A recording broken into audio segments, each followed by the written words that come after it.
علم و حکمت غامدی کے ساتھ زبیر احمد حاضر خدمت ہیں. میرے ساتھ تشریف رکھتے ہیں جناب جاوید احمد غامدی صاحب. السلام علیکم جاوید صاحب. جاوید صاحب، سب سے پہلے ذرا یہ بتائیے گا کہ جو روح ہے وہ کیا ہے، اس کے بعد ہم آگے جائیں گے تو پھر دیکھیں گے کہ اس کے اندر مزید الفاظ کس کس طرح سے استعمال ہوئے ہیں. روح ہے کیا چیز؟ آپ پھونکتے ہیں، اس کو عربی زبان میں نفخ کہتے ہیں. میری آپ کی پھونک کے لیے یہی لفظ استعمال کیا جاتا ہے. یہ پھونک جب لطیف ہو جاتی ہے تو اس کو روح کہتے ہیں. یعنی لغت کے اعتبار سے اس کا مطلب یہ ہے. ٹھیک. اللہ تعالیٰ نے تخلیق کا فیصلہ کیا. تخلیق فرشتوں کی بھی ہوئی ہے، تخلیق جنات کی بھی ہوئی ہے، تخلیق انسانوں کی بھی ہوئی ہے. اسی طریقے سے اللہ تعالیٰ کوئی بات لوگوں تک پہنچانا چاہتے ہیں تو کلام فرمائیں گے. اس میں کیا ہوگا؟ معنی لفظ کا جامع پہن لیتے ہیں. یعنی یہاں ایک شخصیت ہے انسان کی، ایک شخصیت ہے فرشتے کی، ایک شخصیت ہے جن کی. اس نے ایک قالب اختیار کر لی ہے. یہ آپ نے قرآن مجید میں پڑھا ہوگا نا کہ اللہ تعالیٰ نے پانی اور کیچڑ کے آمیزے سے انسان کی تخلیق کی ابتدا کر دی. ٹھیک ہے. یعنی جس طریقے سے اب ہم کھاتے ہیں پیتے ہیں، اس میں سبزیاں بھی ہوتی ہیں، گوشت بھی ہوتا ہے، دال بھی ہوتی ہے اور بہت سی چیزیں ہوتی ہیں. جب ہم وہ کھا لیتے ہیں تو ہمارے اندر ایک فیکٹری ہے جس میں یہ ایک پروسیس ہوتا ہے اور اس کے نتیجے میں ایک نطفہ وجود میں آ جاتا ہے. ایک عورت میں ایک بیضہ وجود میں آ جاتا ہے. پھر ان کے ملاپ سے انسان کی تخلیق کی ابتدا ہوتی ہے. تو ابتدا میں اللہ تعالیٰ نے یہ سارا معاملہ جو اب ماں کے پیٹ میں ہوتا ہے وہ زمین کے پیٹ میں کیا ہے. اس میں کیا چیز تیار ہوئی؟ اس میں قالب تیار ہوا ہے جس کو آپ جسم کہتے ہیں. اب اس میں جو اصل شخصیت آنی ہے، جس کو انسان کی شخصیت کہتے ہیں، جن کی شخصیت کہتے ہیں یا فرشتے کی شخصیت کہتے ہیں، وہ خدا کی طرف سے صادر ہونی ہے. ٹھیک ہے. یعنی یہ جو مادی حقائق ہیں، آگ سے آپ کہیں گے نا جنات پیدا کیے گئے، تو وہ بھی اصل میں ان کا قالب تیار ہوا ہے اس سے. یا انسان کو پانی سے یا کیچڑ سے تیار بنایا گیا تو وہ بھی قالب تیار ہوا ہے، آپ کا جسم تیار ہوا ہے. جسے ہم حیوانی یا فرشتوں کے بارے میں اگر آپ یہ کہیں گے کہ وہ روشنی سے، تو ظاہر ہے کہ وہ مادے کی ایک قسم ہے جس سے ان کا قالب تیار ہوا ہے. ان کی جو اصل حقیقت ہے یا میری جو اصل حقیقت ہے یا ایک جن کی اصل حقیقت ہے، وہ کیا چیز ہے؟ وہ اصل میں اللہ تعالیٰ کی طرف سے صادر ہونے والا امر ہے. قرآن مجید جو ہے اس کو امر سے تعبیر کرتا ہے. اس کے سوا کوئی اور تعبیر ہو نہیں سکتی. تو خدا کا امر ہے، خدا نے ایک فیصلہ کیا، اس نے ارادہ کیا کہ یہ چیز ہو، اور اس کے بعد اس نے اس کا امر صادر کیا. اس امر کے صدور کی کیفیت کیا ہے خدا سے؟ وہ بالکل ایسے ہی ہے سمجھانے کے لیے جیسے آپ کوئی پھونک دیتے ہیں. آپ نے دیکھا ہوگا نا کہ بعض اوقات آپ کسی کو کوئی قرآن کی آیت پڑھ کے پھونک دیتے ہیں، یا مثلا حدیث میں آتا ہے کہ رسالت میں آپ صلی اللہ علیہ وسلم معوذتین پڑھ کے پھونک دیتے تھے. ٹھیک ہے. یہ چیز آپ نے دیکھی ہوئی نا. اس کا مطلب یہ ہے کہ پھونکنا یہ در حقیقت ایک روحانی انتقال کا عمل ہے جو ہوتا ہے. یہ کہاں سے آیا ہے؟ وہیں سے آیا ہے. تو وہاں اللہ تعالیٰ یہ بیان فرماتے ہیں کہ وہ لطیف چیز جس کو انسانی شخصیت کہتے ہیں، جب انسان کا قالب تیار ہو گیا تو وہ ہم نے پھونک دی. اب یہ خدا کا پھونکنا یہ امور متشابہات میں سے ہے. یعنی جو قریب ترین چیز ہو سکتی تھی ہمیں سمجھانے کے لیے وہ لفظ استعمال کر لیا گیا ہے. امور متشابہات کا مطلب یہ ہے کہ ہم یہ اہلیت تو نہیں رکھتے کہ اس چیز کی حقیقت کو سمجھ سکیں.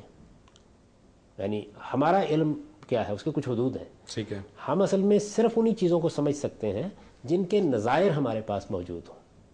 ہمارے علم کی یہ حد ہے. ایک لفظ میں اگر بیان کیا جائے تو ہم یہی کر سکتے ہیں. اس سے ہم استنباط کر لیتے ہیں، محسوس سے غیر محسوس تک پہنچ جاتے ہیں، لیکن اس کے لیے ضروری ہے کہ ہمارے پاس اس کے نظائر موجود ہوں، ورنہ ہم کسی چیز کو گرفت میں نہیں لے سکتے. اچھا، پھر یہ کہ جب گرفت میں لے بھی لیں گے تو اس کو دوسرے تک پہنچانے کے لیے الفاظ چاہیے ہوں گے. الفاظ کیسے بنتے ہیں؟ الفاظ یا تو اس طرح بنیں گے کہ شے وجود میں آ جائے گی تو لفظ وجود میں آئے گا، اور یا تصور موجود ہوگا تو وجود میں آئے گی. ٹھیک. تو الفاظ بھی ہمارے پاس موجود نہیں ہوتے کہ ہم اس طرح کی چیزوں کو دوسرے تک پہنچا سکیں. تو ان چیزوں کو بیان کرنے کا پھر کیا طریقہ ہے؟ ان کا طریقہ یہ ہے کہ آپ دنیا کی چیزوں میں سے جو قریب ترین چیز ہو سکتی ہے اس سے تشبیہ دے کے اس کو بیان کر دیں.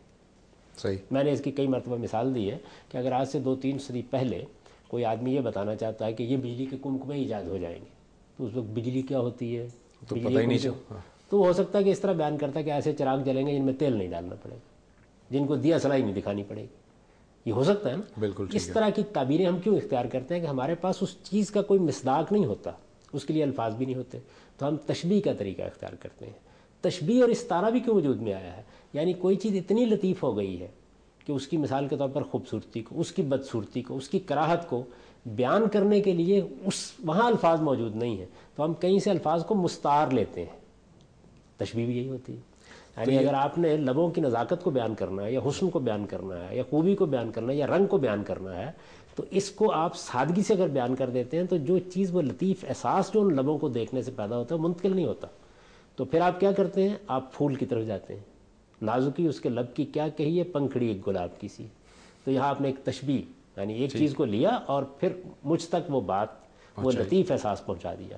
تو اللہ تعالیٰ نے یہ بات کہ وہ کیا چیز ہے جس کو میں منتقل کرتا ہوں، وہ تو ہم اس کی حقیقت کو نہیں سمجھ سکتے، لیکن یہ بتا دیا کہ اس کے منتقل ہونے کا عمل بالکل کم و بیش ایسا ہی ہوتا ہے جس طرح تم کوئی چیز پھونک دیتے ہو. ٹھیک، چھوٹا سا بریک لیتے ہیں. بریک کے بعد یہ جانیں گے کہ اگر یہ لطیف سا احساس ہے جو منتقل کیا جاتا ہے، تو ہمیں ایک اشارہ یہ ملتا ہے قرآن مجید سے کہ جب ہم سو جاتے ہیں تو روح جو ہے وہ جسم سے نکل جاتی ہے، اور جس کا حکم نہیں ہوتا اس پہ لوٹا دی جاتی ہے. بریک کے بعد اس پر بات کریں گے.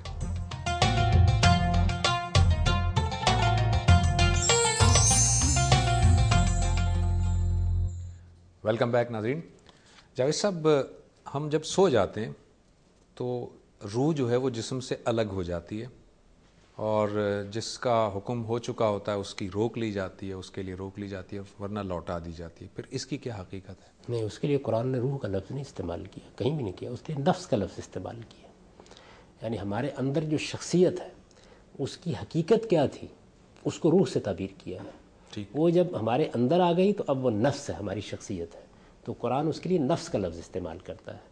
یعنی وہ شخصیت اندر بھی ایک غیر مرئی قالب، ایک انویزیبل قالب اختیار کر چکی ہے. تو گویا نفس اور روح میں فرق ہے. روح تو اصل میں اللہ تعالیٰ کی طرف سے اس کے صدور کو بیان کرنے کے لیے ہے. یعنی اللہ کی طرف سے جب وہ بات صادر ہوئی تو وہ ایک لطیف پھونک کی صورت میں تھی. ٹھیک ہے، اس کو بیان کیا جاتا ہے. وہ ہمارے اندر آ کے ایک شخصیت کی شکل اختیار کر گئی. اب اس کے لیے نفس کا لفظ ہے. اور یہ نفس کہاں پایا جاتا ہے؟ یہ ہمارے جسم میں پایا جاتا ہے. تو یہ اس کا قالب ہے، یہ اس کا لباس ہے، یہ اس کا جامہ ہے. اور پھر نفس اور اس قالب کے ساتھ مل کے وہ چیز ہے جس کو آپ انسان کہتے ہیں. ایک اور ٹرم استعمال ہوتی ہے جس کے لیے جو ہے وہ ہمزاد کا لفظ بولا جاتا ہے، یا قرآن میں اگر دیکھا جائے تو قرین کا لفظ ایک آتا ہے. یہ کیا چیز ہے؟ یہ تیسری جو ٹرمینالوجی قرآن میں جو بات کہی گئی ہے وہ تو یہ ہے کہ جس وقت انسان برا ارادہ کرتا ہے، برائی کے راستے پر چل نکلتا ہے، تو ایک وقت ایسا آتا ہے کہ بار بار کی تنبیہ کے باوجود جب وہ برائی پر اصرار کرتا ہے تو نقیض لہو شیطانا فہو لہو کریم، پھر ہم کسی شیطان کو اس کے اوپر مسلط کر دیتے ہیں. یعنی کسی شیطان کو یہ حق دے دیتے ہیں کہ وہ اب اس پر اپنا تسلط قائم کر کے رہے. یہ شیاطین جن ہوں گے، ظاہر ہے کہ جن کو یہ کہا جاتا ہے، تو اس کے لیے کہا گیا پھر اس کا ساتھی بن جاتا ہے. یہ ساتھی کیا کرتا ہے بن کے؟ یہ اصل میں یہ کرتا ہے کہ آپ جس وقت برے ارادے کرتے ہیں تو آپ کے برے ارادوں میں اپنی ترغیب بھی شامل کر دیتا ہے. یہ آپ کو بلاتا ہے، جیسے قرآن مجید کہتا ہے نا کہ شیطان کیا کرتا ہے، یامرکم بالفحشاء والمنکر، وہ آپ کو بری چیزوں کی طرف بلاتا بھی ہے، ترغیب بھی دیتا ہے. بہت اچھا واعظ ہے، واز کرتا ہے، دل کے دروازے پہ دستک دیتا ہے، چاہتا ہے کہ آپ اس کی بات مانیں اور اس کے پیروں ہوں، اور اس نے چیلنج بھی دے رکھا ہوا ہے. تو جو ابلیس نے اپنا ایک جہاد شروع کر رکھا ہے انسان کے خلاف، اس کے کارندوں میں سے کسی کارندے سے کہا جاتا ہے کہ اب آپ اس سے مسلط ہو جائیں. اس کے بالکل برخلاف صورتحال بھی ہے. اور وہ یہ کہ قرآن مجید ہم کو یہ بتاتا ہے کہ ہم جب دنیا میں زندگی بسر کر رہے ہیں تو ہمارے ساتھ کرامن کاتبین، یعنی خدا کے لکھنے والے بھی لگے ہوئے ہیں. یہ بتاتا ہے کہ یہ فرشتے ہیں کہ جو ہمیں ہانک کر لے جائیں گے اور ہمارا اعمال نامہ بھی پیش کر دیں گے. تو اس کا مطلب یہ ہے کہ فرشتے بھی ہمارے ساتھ ایک تعلق رکھتے ہیں. چنانچہ ہم خیر کا ارادہ کرتے ہیں، اچھے راستے پر چلتے ہیں، اور شیطان کی ترغیبات سے بار بار گریز کرتے ہیں، اپنے آپ کو محکم رکھتے ہیں صراط مستقیم پر، تو ایک وقت آتا ہے کہ فرشتوں کی سکینت ہم کو حاصل ہو جاتی ہے.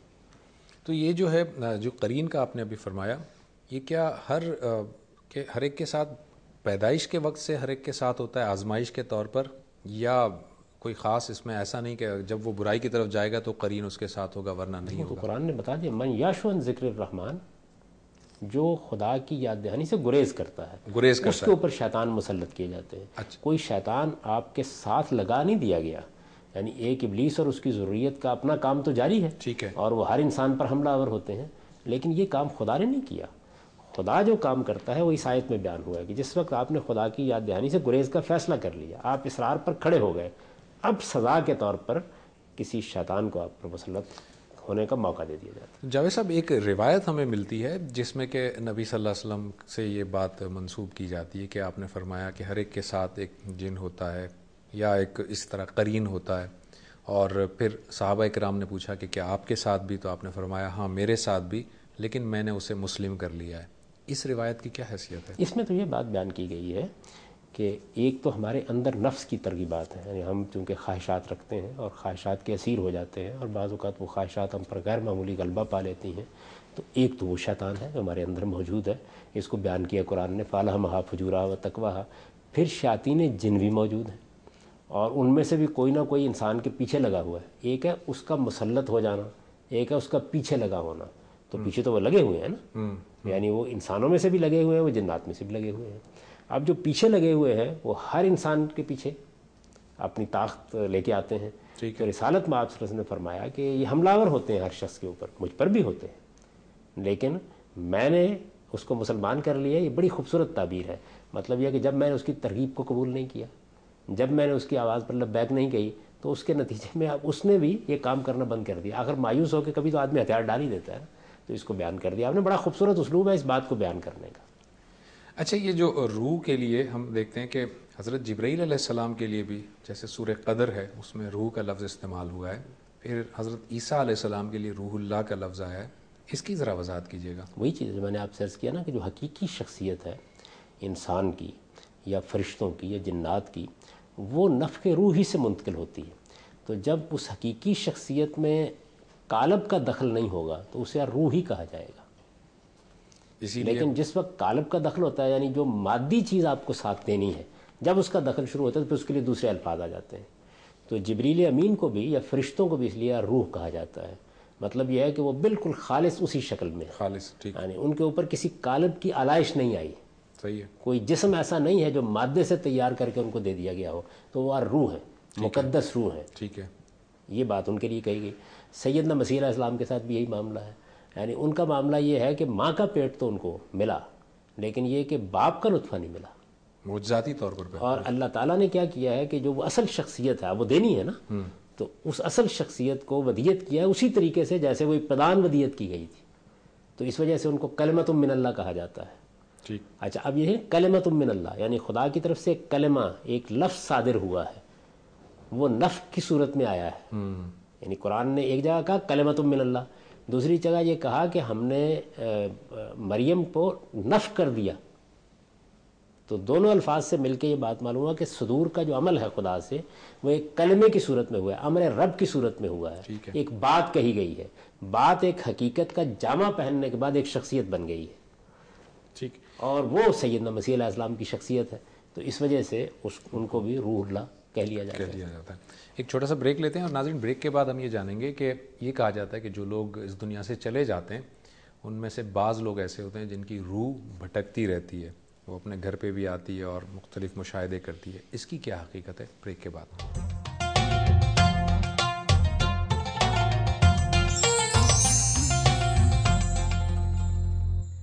ویلکم بیک ناظرین۔ جاوید صاحب، ایک یہ بھی تصور پایا جاتا ہے کہ جو لوگ اس دنیا سے چلے جاتے ہیں ان کی روح جو ہے وہ بھٹکتی رہتی ہے، ان میں سے بعض کی روح بھٹکتی رہتی ہے، وہ اپنے گھر والوں کے پاس بھی آتے ہیں، ان کے مشاہدہ بھی کرتے ہیں، ان کے حالات بھی دیکھتے ہیں۔ اس کی کہاں تک حقیقت ہے؟ یہ محض وہم ہے، اس کی کوئی حقیقت نہیں ہے، یہ جنات ہیں جو کھیلتے رہتے ہیں۔ اچھا، کبھی کبھار آپ کو نظر آ جاتے ہیں ایسے لوگ جو کہ دنیا سے رخصت ہو چکے ہیں اور ان کی آواز بھی سنائی دیتی ہے؟ جنات ہی یہ سب کام کر رہے ہوتے ہیں۔ دیکھیے، شیاطین جن بھی ہیں اور ان میں نیکوکار بھی ہیں۔ تو جب آپ کے اندر اشتغال پیدا ہو جاتا ہے تو پھر ایک تعلق ادھر بھی وجود میں آ جاتا ہے۔ قرآن مجید نے اس کی تصویر کھینچی ہے سورہ جن میں کہ انسانوں کے اور ان کے درمیان ایک تعلق پیدا ہوتا ہے۔ یہ تعلق عامل حضرات بھی پیدا کر لیتے ہیں، اچھا، اور بعض اوقات آپ کے اوپر ایسا نفسیاتی اثر ڈال دیتے ہیں کہ آپ بھی اس کو اس طرح محسوس کرنے لگ جاتے ہیں۔ اس کے بعد پھر جنات آپ کو کھیل تماشے کا موضوع بنا لیتے ہیں۔ وہ کبھی آپ کا باپ بن کے آ جائیں گے، کبھی آپ کی ماں بن کے آ جائیں گے، کبھی آپ کا استاد بن کے آ جائیں گے، کبھی کوئی بڑا بزرگ بن کے آ جائیں گے۔ یہ سب کام پھر وہ کرتے رہتے ہیں، اور ان کو غلطی سے یہ لوگ سمجھتے ہیں کہ یہ ہمارے آباء و اجداد کی روح ہیں جو بھٹک رہی ہیں۔ تو یہ جیسے کہ ایک دیگر مذاہب میں ہم یہ دیکھتے ہیں کہ روح جو ہے اس کو نجات دلائی جائے تو اس کے لیے پتہ چلتا ہے کہ جی بھٹک رہی ہے روح، اس کے لیے جب وہ اپنے مذہبی کتابوں سے اور مذہبی رسومات سے کوئی چیز ادا کرتے ہیں تو وہ ختم بھی ہو جاتا ہے۔ پھر یہ کیسے؟ اگر جنات ہیں اور وہ شرارت کر رہے ہیں، وہ اپنی مذہبی رسومات کرتے ہیں، تو یہ چیز ختم ہو جاتی ہے، معاملہ ختم بھی ہو جاتا ہے۔ جنات بھی خدا کی مخلوقات میں سے مخلوق ہے، اور آپ کے ہم بیماریاں آتی ہیں، تکلیفیں آتی ہیں، یا اسی طرح مثال کے طور پر کوئی جانور آپ پر حملہ آور ہو جاتا ہے تو آپ اس کی تدبیریں کرتے ہیں نا۔ وہ تدبیریں دنیا میں عالم عارف سب کرتے ہیں، ایسا تو نہیں کہ صرف مسلمان ہی کر سکتے ہیں، علاج ڈھونڈتے ہیں۔ تو جنات ایک مخلوق ہیں، اگر وہ کسی موقع کے اوپر تعدی کریں گے، اپنے حدود سے تجاوز کریں گے، تو دنیا میں ایسے علوم و فنون موجود ہیں جن کے ذریعے سے ان کو بھی کنٹرول کیا جاتا ہے، ہمیشہ سے رہے ہیں۔ اس وجہ سے وہ علوم و فنون استعمال ہوتے ہیں، اور چونکہ ان علوم و فنون کے ماہرین اپنے علوم و فنون کی حقیقت نہیں بتانا چاہتے، یعنی جیسے ایک سائنسدان آپ کو بتا دیتا ہے نا کہ یہ چیز ایسے کام کرتی ہے، کہنے کو تو یہ بھی ایک غیر معمولی معجزہ۔ آپ نے دیکھا نا پچھلے دنوں کیا ہوا ہے، ایک گاڑی یہاں سے بھیجی گئی، وہ مریخ پر جا کر اس نے ڈیرے ڈال دیے ہیں، بالکل ٹھیک ہے، وہ تصویریں وہاں سے بھیجتی آپ کو دکھائی جا رہی ہیں، اس کو یہاں سے کنٹرول کیا جا رہا ہے، معجزہ اس ہی کی رفتار یہاں سے کنٹرول کی جا رہی ہے، اس کے لیے علاقے یہاں سے متعین کیے جا رہے ہیں، لیکن آپ اس سارے پروسیس کو جانتے ہیں کہ یہ کیسے ہوا ہے، سائنسی طور پر اس کی نوعیت آپ پر واضح کر دی گئی ہے، تو آپ کو حیرت نہیں ہوتی۔ یہ جو اس نوعیت کے علوم ہیں جن کو میں نفسی علوم کہتا ہوں، ان کے ماہرین کا معاملہ یہ ہے کہ یہ اس پر کوئی مذہبی پردہ ڈالنا چاہتے ہیں، یعنی وہ آپ کو یہ بتائیں گے کہ یہ تو اصل میں اپنی اپنی مذہبی کتاب کے الفاظ پڑھے ہیں، جبکہ اس کے اندر وہ علم ہوتا ہے جس علم پر یہ پردہ ڈال کر، کیونکہ چھپانا ہے نا اپنے علم کو انہوں نے، تو اس علم پر پردہ ڈال کے وہ اس کے ذریعے سے یہ کام کر رہے ہوتے ہیں۔ ایسے علوم دنیا کے اندر ہمیشہ موجود رہے ہیں۔ دیکھیے علوم کی دو قسمیں ہیں، ایک علوم وہ ہے جو مادے کے قوانین کا مطالعہ کر کے ہمارے سامنے آتے ہیں، اس کی مثال موجودہ زمانے کی سائنس ہے۔ ٹھیک، یعنی اس میں کیا کیا گیا، آپ دیکھیں آج کل کے زمانے میں آپ کسی 2 صدی 3 صدی پہلے کے آدمی کو اٹھائیں تو لیزر کیا ہوتے ہیں، شعاعیں کیا ہوتی ہیں، یہ دیکھیے ہم باہر سے ایک شعاع بھیجیں گے اور وہ آپ کے جسم کے اندر جا کے پتھری کو توڑ دے گی، ہم ایک شعاع بھیجیں گے اور وہ جا کر آپ کی آنکھ کی مرمت کر دے گی۔ باور کر سکتا تھا کوئی آدمی؟ تو کیا ہوا ہے، وہ قوانین دریافت کر لیے گئے ہیں جو اس مادی دنیا کے اندر کار فرما ہے، ان قوانین سے آپ نے ایجادات کر لی ہیں، وہ آپ کی گرفت میں آ گئے ہیں، اس سے آپ حیرت انگیز کمالات دکھا رہے ہیں۔ یعنی ہم اصل میں عادی ہو جاتے ہیں نا، تو ہمیں معلوم نہیں ہوتا کہ ٹیلی ویژن کیا چیز ہے، یہ ریڈیو کیا چیز ہے، یہ ٹیلی فون کیا چیز ہے، یہ موبائل کیا چیز ہے، یہ انٹرنیٹ کیا چیز ہے، آپ حیران نہیں ہوتے ان کو دیکھنے کے بعد کیا چیزیں ہیں؟ یعنی ایسے معلوم ہوتا ہے کہ جس طریقے سے ریت کے ایک ذرے میں سلیکون ہی ہے نا، اس کے اندر کیا کچھ بند کر دیا گیا ہے۔ یہ جو کچھ بھی آپ کو یہ میسر آتا ہے یہ مادی علوم کی تحقیق ہے۔ تو قدیم زمانے میں جو نفس ہے آپ کے اندر، اس کے بھی کچھ علوم ہیں، اس کی بھی کچھ صلاحیتیں، اس کے بھی کچھ قوانین ہیں، وہ دریافت کر لیے گئے تھے۔ چنانچہ قرآن بتاتا ہے کہ حضرت سلیمان کے دربار میں ایک شخص تھا، الذی عندہ علم من الکتاب، اس کے پاس قانون خداوندی کا ایک علم تھا، وہ ملکہ بلقیس کا تخت چشم زدن میں اٹھا کر لے آیا۔ آپ ابھی مادی علوم میں اس پہ غور کر رہے ہیں کہ چیز اٹھا کے لائی جا سکتی ہے یا نہیں، آواز آپ اٹھا کے لے آئے ہیں، شبیہ آپ اٹھا کے لے آئے ہیں، یعنی صدر اوباما اگر وہاں تقریر کر رہے ہوں تو ہم چند منٹ کے اندر، چند سیکنڈ میں یہاں سن سکتے ہیں، شاید 7-8 سیکنڈ میں پہنچ جاتی ہے یہاں، بالکل صحیح ہے، تصویر سمیت، یعنی ہم پوری موومنٹ کو دیکھ رہے ہوتے ہیں، تو اٹھا لیا نا آپ نے۔ تو وہ قرآن مجید کہتا ہے کہ چشم زدن میں، سیدنا سلیمان علیہ السلام کو اس نے کہا کہ آپ آنکھ جھپکیں گے، اس کے جھپکنے سے پہلے میں ملکہ بلقیس کا تخت یہاں لا کے رکھ دوں گا۔ اور قرآن کہتا ہے کہ وہ کون تھا، وہ کوئی جن نہیں تھا، جن نے تو یہ کہا تھا کہ تخت کو میں لے آؤں گا لیکن آپ کے دربار کے برخاست ہونے تک کا وقت چاہیے، یعنی اس کی بھی بتا دیا ہے کہ علم کی قوت کتنی ہے اور جن کی قوت کتنی ہے۔ تو علم کی قوت اتنی تھی کہ وہ جن کے مقابلے میں پلک جھپکنے میں تخت اٹھا کے لے آیا۔ اچھا جاوید صاحب، یہ ہم دیکھتے ہیں اور بہت دفعہ ایسا ہوتا ہے کہ ایک شخص ہے، اس کے خواب میں جو ہے وہ کوئی ایسا آدمی آیا جو فوت ہو چکا ہے، اور وہ کہتا ہے کہ جی میری قبر میں جو ہے فلاں مسئلہ یا قبر ٹوٹ گئی ہے، اور جب جا کے دیکھا جاتا ہے تو واقعی ایسا ہی ہوتا ہے۔ تو اب جنات جو ہے وہ اس حد تک تو نہیں کر سکتے ہوں گے، یہ پھر کس طرح سے یہ روح کا تعلق کہیں نہ کہیں ہے، لنک کرتا ہے؟ نہیں، کئی چیزیں ہو سکتی ہیں۔ دیکھیے بات یہ ہے کہ خواب اپنی جگہ ایک موضوع ہے، خواب کے کئی پہلو ہیں۔ حضرت یوسف کا جو واقعہ قرآن میں بیان ہوا ہے اس سے یہ معلوم ہوتا ہے کہ خوابوں کی ایک صورت تو یہ ہوتی ہے کہ ہو سکتا ہے آپ نے زیادہ کھا لیا ہو تو معدے پر بوجھ پڑ گیا، اور اس کے نتیجے میں آپ کے اپنے خیالات و افکار جو ہے ممثل ہو کر آپ کے سامنے آ گئے۔ آپ میں سے کئی لوگوں کو یہ تجربہ ہوا ہوگا کہ آپ اگر کسی خیال کی گرفت میں ہیں پوری قوت کے ساتھ تو وہ خیال تمثیلات کی صورت اختیار کر کے خواب بن جاتا ہے۔ 12 ایسا تجربہ ہوتا ہے۔ آپ کے اندر بعض خواہشات ہیں جو دبی ہوئی ہوتی ہیں، وہ ممثل ہو کے اپنا کھیل شروع کر دیتی ہیں۔ ایسا معلوم ہوتا ہے کہ جیسے ایک بازیگاہ بن گئی ہے جس کے اندر یہ سب کچھ ہو رہا ہے۔ تو بے شمار عوامل ہیں کہ خواب کا باعث بنتے ہیں۔ اس میں آپ کا جو درون ہے، یعنی آپ کی جو اندر شخصیت موجود ہے وہ بے شمار چیزوں کو پیش کرتی رہتی ہے. آپ کے لاشعور کی چیزیں، آپ کے تحت الشعور کی چیزیں، آپ کے مستقبل کے حوادث، آپ کے جسم پر گزرنے والی کیفیتیں. یعنی آپ بعض اوقات اپنے جسم کے اوپر اس طرح ہاتھ رکھ کے سو جاتے ہیں، یہ بوجھ ممثل ہو کے ایسے معلوم ہوتا ہے کہ جانور آپ کے اوپر کودنے لگ گئے ہیں. تو آپ خوابوں کا مطالعہ کریں. فرائیڈ نے اور بعض دوسرے ماہرین نفسیات نے جو خوابوں کے اوپر کام کیا ہے تو اس میں بے شمار پہلو سامنے آئے. اب ظاہر ہے کہ ایک میڈیم ہے نا، یعنی ایک ایسی چیز ہے جس کے ذریعے سے آپ کو ایک چیز دکھائی جا سکتی ہے. تو اسی میڈیم کو شیاطین بھی استعمال کر لیتے ہیں. یعنی وہ بھی آپ کے ساتھ رابطہ کرنا چاہتے ہیں تو اس میڈیم میں مداخلت کر کے استعمال کر لیتے ہیں. اسی کو خدا بھی استعمال کرتا ہے اور خدا کے فرشتے بھی استعمال کرتے ہیں. چنانچہ جب وہ استعمال کرتے ہیں تو حضرت یوسف نے خواب دیکھا اور وہ خواب ایک حقیقت تھی. اسی طرح حضرت ابراہیم نے خواب دیکھا، خدا نے دکھایا. اسی طریقے سے آپ بادشاہ کے خواب کو دیکھیے، اس میں بھی ایک رہنمائی دی گئی. تو یہ سارے اس میں عوامل ہوتے ہیں. اس کا بھی روح سے کوئی تعلق نہیں. ایک چھوٹا سا بریک لیتے ہیں ناظرین، اور بریک کے بعد ہم یہ جانیں گے کہ بہت سارے افراد اس طرح کا دعویٰ کرتے ہیں کہ بھائی میں یہاں پر موجود ہوں لیکن روحانی طور پر میں kہیں اور ہوں اور وہاں پر میں نماز بھی ادا کر رہا ہوں. اس کی کیا حقیقت ہے؟ بریک کے بعد.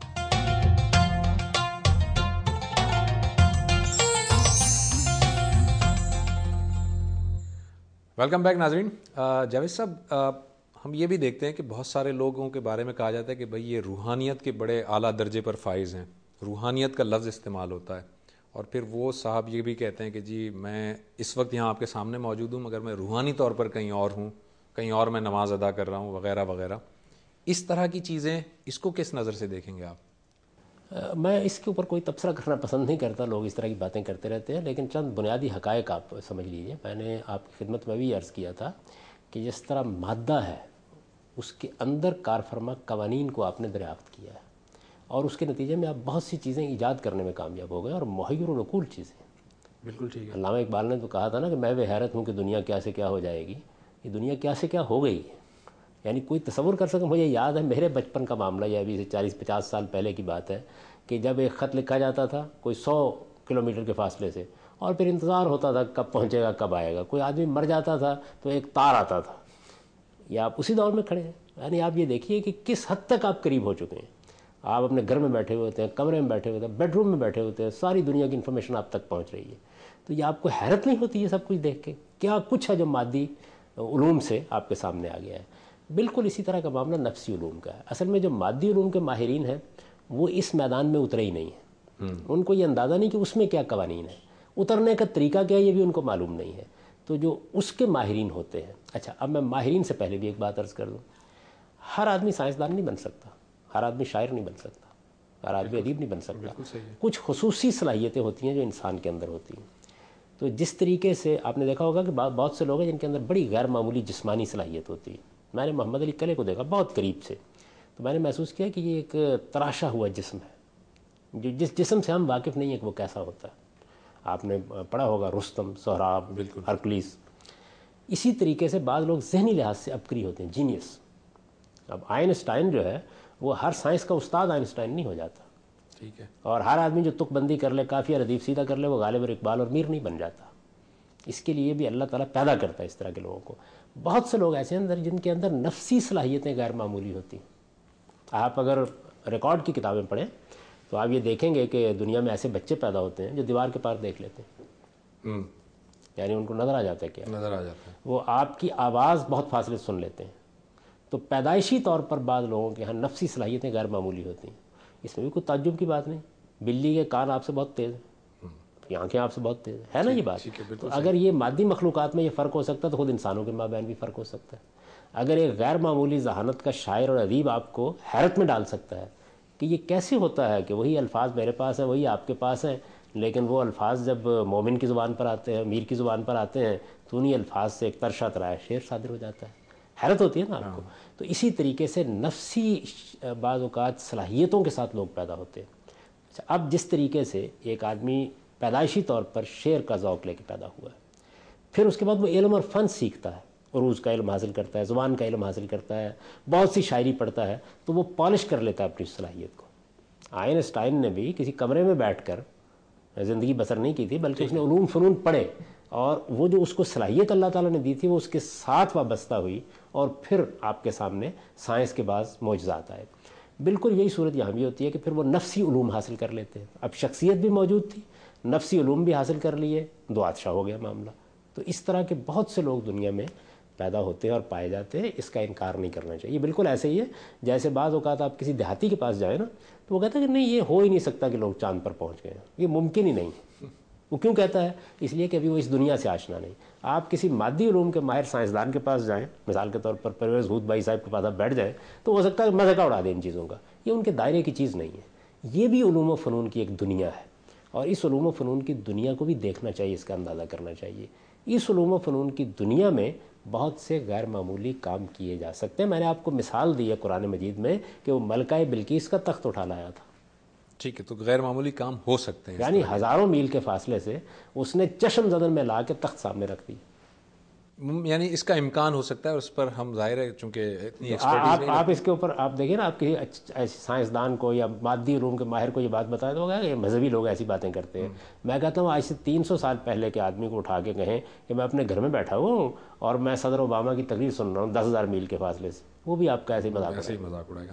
ایک چھوٹا سا بریک لیتے ہیں ناظرین, اور بریک کے بعد ہم یہ جانیں گے کہ پھر جب لوگ فوت ہو جاتے ہیں تو روح آخر کہاں جاتی ہے, عالم ارواح کا کانسیپٹ کیا ہے, عالم برزخ کا کانسیپٹ کیا ہے. بریک کے بعد.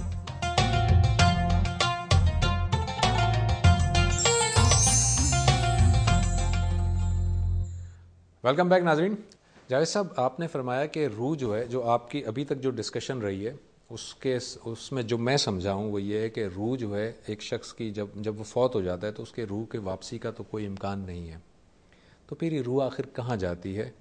ہم عالم ارواح کا ایک لفظ سنتے ہیں, عالم برزخ سنتے ہیں, یہ ان کی تعبیریں کیا ہیں؟ میں نے اس میں ایک اور بات بھی عرض کی تھی کہ روح اصل میں اس اصل حقیقت کے صادر ہونے کے لیے تعبیر ہے. ٹھیک ہے. وہ نفس کی صورت اختیار کر لیتی ہے. یعنی نفس اب ایک پوری شخصیت ہے, ایک غیر مرئی اس کو وجود دے دیا گیا ہے. تو قرآن مجید پھر کیا کرتا ہے, وہ اس ابتدائی عمل کو بیان کرتا ہے تو کہتا ہے نفخت فیہ من روحی. بالکل ٹھیک ہے. وہ اس کو سیدنا مسیح علیہ السلام کے بارے میں کرتا ہے تو وہاں بھی یہی لفظ استعمال کرتا ہے. وہ جب اپنی خالص شکل میں ہوتی ہے تو وہ جبریل امین کو روح کہتا ہے.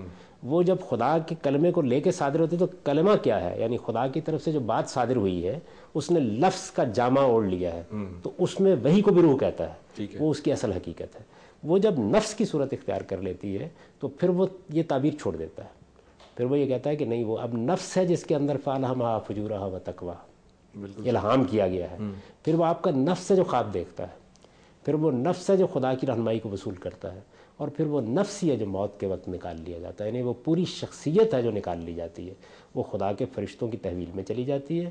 اللہ تعالیٰ اس کو کہاں رکھتے ہیں, کہاں رہے گی وہ, اس کے لیے دو لفظ استعمال کیے گئے, جگہ نہیں بتائے گی. علیین سجین, یعنی نیکوکاروں کی روحیں جو ہیں وہ جس جگہ پر رکھی جاتی ہیں اس کے لیے ایک لفظ قرآن نے اختیار کیا, اور بدکاروں کی روحیں جہاں رکھی جاتی ہیں اس کے لیے ایک دوسرا لفظ استعمال کیا. وہ اب کہاں ہے, کون سی جگہ ہے, اس کی کوئی اطلاع ہم کو نہیں. لیکن جاوید صاحب, علیین اور سجین تو ایک طرح کا وہ ہے نا, ایک دفتر, ایک رجسٹر ہے, یا وہ کوئی جگہ ہے جہاں پر رکھی جاتی ہے؟ یہ بات یہ ہے کہ وہ ایک رجسٹر ہے جس کے اندر نامہ اعمال ہے, ریکارڈ ہے. اس کے پس منظر میں انسانی نفوس موجود ہے جن کا ریکارڈ وہاں رکھا گیا ہے. تو یہ تعبیریں تو قرآن نے اختیار کی ہیں, لیکن یہ نہیں بتایا کہ وہ کہاں لے جائی جاتی ہے. اتنا بتا دیا ہے کہ وہ محفوظ طور پر فرشتوں کی تحویل میں دے دی جاتی ہے. یعنی جو فرشتے مقرر کیے گئے ہیں انسان کو موت دینے کے لیے, ملک الموت کا لفظ استعمال کیا نا, جو موت کے فرشتے ہیں وہ اپنی تحویل میں لے لیتے ہیں, اور تحویل میں لے کے اس کو جس جگہ پہ جا کے رکھنا ہے وہاں پہنچا دیتے ہیں.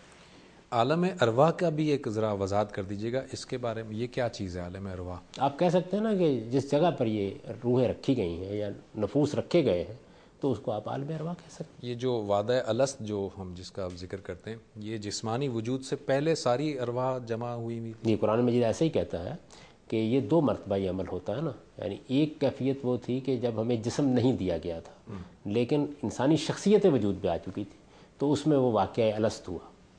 اسی طریقے سے پھر جسم دے کے دنیا میں بھیج دیا گیا, اب پھر وہی واقعہ ہوا. یعنی جسم دیا گیا تھا اس وقت موجود نہیں تھا, جب ہماری موت واقع ہوئی تو پھر جسم کو الگ کر کے وہ اصل شخصیت پھر اسی طرح, تو عین ممکن ہے کہ جس جگہ وہ پہلے رکھی گئی تھی وہیں پہنچا دی جاتی. جاوید صاحب, آپ نے روح کے بارے میں جس طرح فرمایا کہ جب روح اس جسم میں ایک حکم کی صورت میں, کلمے کی صورت میں داخل ہو جاتی تو پرسنالٹی وجود میں آتی ہے جس کو آپ نے نفس سے تعبیر کیا, تو کیا آپ کی بات سے میں یہ سمجھوں کہ جو جانور ہیں، حیوانات جو ہیں، ان میں روح نہیں ہوتی، ان میں جان تو ہوتی ہے بٹ روح نہیں ہوتی، یہ بات درست ہے؟ ایسا ہی ہے، یعنی ان کے اندر گویا زندگی ہوتی ہے، جان ہوتی ہے، جان اور چیز ہے. جان اور چیز. یہی وجہ ہے کہ یہ خاص انسان کے بارے میں یہ تعبیر اختیار کی گئی ہے. یہ وہ شخصیت ہے جس کو اللہ تعالیٰ نے جب انسان کو دیا تو پھر اس کے اندر سمع و بصر کی صلاحیتیں پیدا ہو گئیں، بصیرت پیدا ہو گئی، اس کے اندر شعور پیدا ہو گیا، اس کے اندر علم آ گیا، یہ چیزیں آئیں. ان کے یہاں یہ جان ہوتی ہے. چنانچہ انسان جب ماں کے پیٹ میں وجود پذیر ہوتا ہے تو اس میں بھی دیکھیے حدیث میں یہ بیان کیا گیا ہے کہ 120 دن میں وہ زندگی ہوتی ہے، حیوانی وجود مکمل ہو جاتا ہے. یعنی اگر آپ ظاہر کی آنکھ سے دیکھیں تو وہ ایک زندہ وجود ہوتا ہے، بایولوجیکل لائف ہوتی ہے. لائف ہوتی ہے. لیکن یہ کہ وہ اصل شخصیت فرمایا کہ اس کے بعد دی جاتی ہے. اچھا، یہی معاملہ انسان کی ابتدائی تخلیق کے بارے میں قرآن بیان کرتا ہے کہ پانی اور مٹی سے اور کیچڑ سے جب زمین کے پیٹ سے انسان پیدا ہوا تو اس موقع پر وہ حیوانی وجود تھا. پھر قرآن مجید کہتا ہے کہ اس حیوانی وجود کا ہم نے تسویہ کیا، یعنی اس کو مختلف مراحل سے گزارا، جس کے بعد وہ بالکل نیک سک سے درست ہو گیا. جب وہ درست ہو گیا تو اس کے بعد نفخ روح کر کے اس کو شخصیت دی گئی. تو ایک انسان کے اوپر پورا دور گزرا ہے. قرآن کہتا ہے کہ جو حیوانی وجود اب وہ 120 دن میں ہوتا ہے، اس وقت ہو سکتا ہے ہزاروں سال تک رہا ہو. ایک اور کوشچن ہے جو عام طور پر پوچھا جاتا ہے، اس میں کنفیوژن رہتی ہے کہ جب انسان اس دنیا سے چلا جاتا ہے تو اس پہ جو عذاب یا ثواب کی جو کیفیت ہوتی ہے وہ روح کے ساتھ ہوتی ہے، اس کے جسم کے ساتھ نہیں ہوتی، کیونکہ جسم جو ہے وہ تو مٹی میں مل جاتا ہے. روح ہے جس کو کہ عذاب یا ثواب دیا جاتا ہے. ایسا ہی ہے، اس میں کوئی شک نہیں. روح سے مراد وہی نفس ہے، یعنی انسان کی جو اصل شخصیت ہے. اصل میں اس وقت بھی جو کچھ ہوتا ہے اسی کے ساتھ ہوتا ہے. جسم کچھ نہیں کرتا، جسم تو صرف وہاں تک پہنچا دیتا ہے. یعنی جو علم ہے اس کو بھی پہنچا دیتا ہے، جو مسرت ہے اس کو بھی پہنچا دیتا ہے.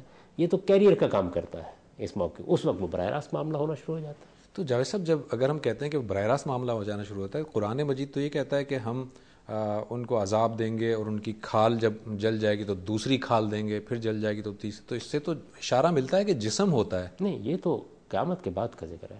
اچھا، یعنی قیامت سے پہلے جو زندگی ہے وہ اسی نوعیت کی زندگی ہے جیسی ہمیں دنیا میں آنے سے پہلے ملی ہوئی تھی. اس وجہ سے یہ فرمایا ہے کہ بل احیاء ولکن لا تشعرون. زندگی تو وہ ہے، وہ لوگ زندہ ہیں، لیکن تم اس زندگی کا شعور نہیں رکھتے، اس کو سمجھ نہیں سکتے وہ کس طرح کی زندگی ہوتی ہے. قیامت میں ہمیں جسم دیا جائے گا، الا نبدل امثالکم، یعنی بالکل اسی سے ملتا جلتا جسم دیا جائے گا جو ہمیں دیا گیا ہے. پھر ایک مرتبہ اصل شخصیت کا اور جسم کا اتصال ہوگا، پھر اس کے بعد وہ عذاب کی آیات ہیں جو آپ نے بیان کی. جاوید صاحب، ایک آخری کویشچن میں یہ کروں گا کہ عام طور پر یہ سمجھا جاتا ہے کہ جو 15 شعبان ہے وہ مردوں کی عید ہے، اس میں جو ہے وہ لوگ قبرستان بھی جاتے ہیں، وزٹ بھی کرتے ہیں. اس کی حقیقت کیا ہے؟ اس کے پہ بھی ذرا روشنی ڈال دیجیے. یہ میں اس سے پہلے بھی کئی مرتبہ عرض کر چکا ہوں کہ جب کوئی بات خدا کی طرف منسوب کر کے کہی جائے گی تو اس کے لیے آپ کے پاس مسترد ترین چیز ہونی چاہیے. تو اس وجہ سے میرے نزدیک صرف وہی بات اللہ اور اللہ کے پیغمبر کی طرف منسوب کرنی چاہیے جو معیاری لحاظ سے، استناد کے لحاظ سے آخری درجے میں. Thank you very much. بہت بہت شکریہ جاوید صاحب. ناظرین، ہم نے آج گفتگو کی روح کی حقیقت سے متعلق اور بہت سارے پہلو ہمارے سامنے آئے اور خود مجھے بہت ساری باتیں اس میں سے پتہ چلیں جو میں نہیں جانتا تھا. امید ہے آپ کو پروگرام پسند آیا ہوگا. اگلے پروگرام تک کے لیے زبیر احمد کو اجازت. اللہ حافظ.